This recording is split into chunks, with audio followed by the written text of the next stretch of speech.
раушан гүлі. Бірде гүл сатушы қыз қолындағы раушан гүлдерін түгел дерлік сатып болады да, қолында тек бір тал гүл ғана қалады. Гүл сатушы осы ойланбастан жолдың қарсы бетінде күні бойы отырған қайыршыға осы соңғы гүлді сыйлап, өз жөніне кете барады. Қайыршы өз болғалы мұндай іске жолығып көрмепті. Ол үш ұйықтаса да армандағындай ару қыздың өзіне гүл сыйлағанын ойлап көрмепті. Бұл күні қайыршы 3 күн батыстан шыққандай болады. Ол гүлді ала салысымен қала маңындағы өзінің лашығына тартады. Үйіне келген соң сынық құмыра тауып, оған су толтырып, гүлді оған салып қояды. Ол түнсіз гүлге қарап отырады. Кенет орнынан атып тұрып, әлгі құмыраны жуып, тазалап, мөп-мөлдір су құйып, гүлді қайта салады. Ол іштей, мұндай әдемі гүл қалайша кір-кір құмырада тұрады екен? Мен оны жуып тазалап қойдым деп масаттанады.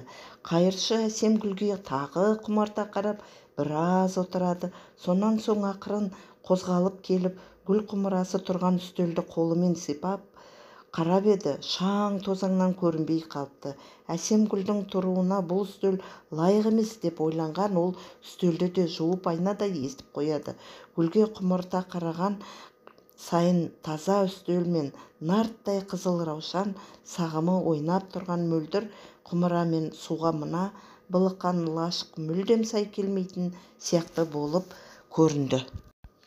Ол бар пейілімен өзінің жылдар бойы тұрып келе жатқан күркесін жинастырып, сүртіп, тазалап, әбігерге түсті. Кенет ол өзінің үнемі үңірейіп тұратын бөлмесін жылылық толып, жайлы өмірді өзіне тым жақын сезінді.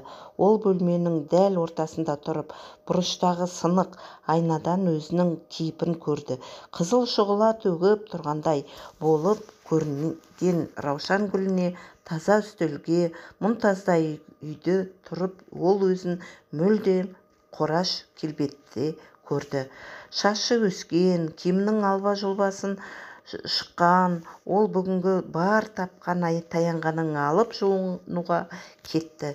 Өмірінде дәл бүгінгідей рахаттанып көрмеген шығар.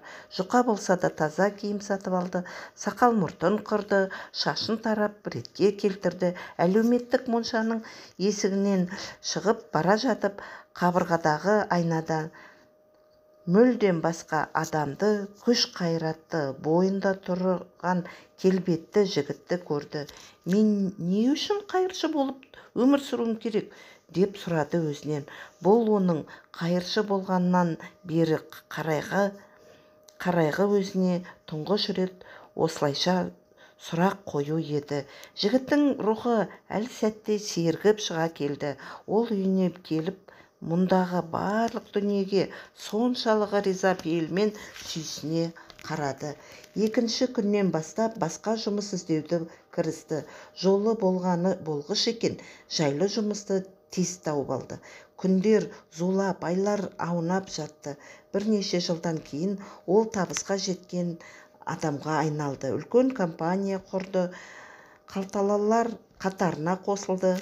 Бұл оқиға мені адам жас күнінде өз ішкі әлеміндегі қара түнекке, қазіргі тілмен айтқанда стресске, депрессияға тұңғышып,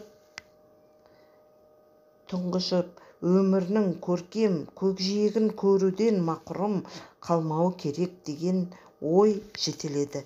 Пенде баласы өзіне тиесілі раушан гүлін тапқанша теңіздегі бағдарсыз, мылтыққан, дәрменсіз сушыға ұқсайтын сияқтанады.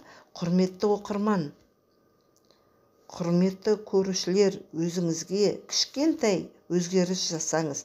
Сіз өзгерсеңіз, сіздің әлеміңіз де өзгереді.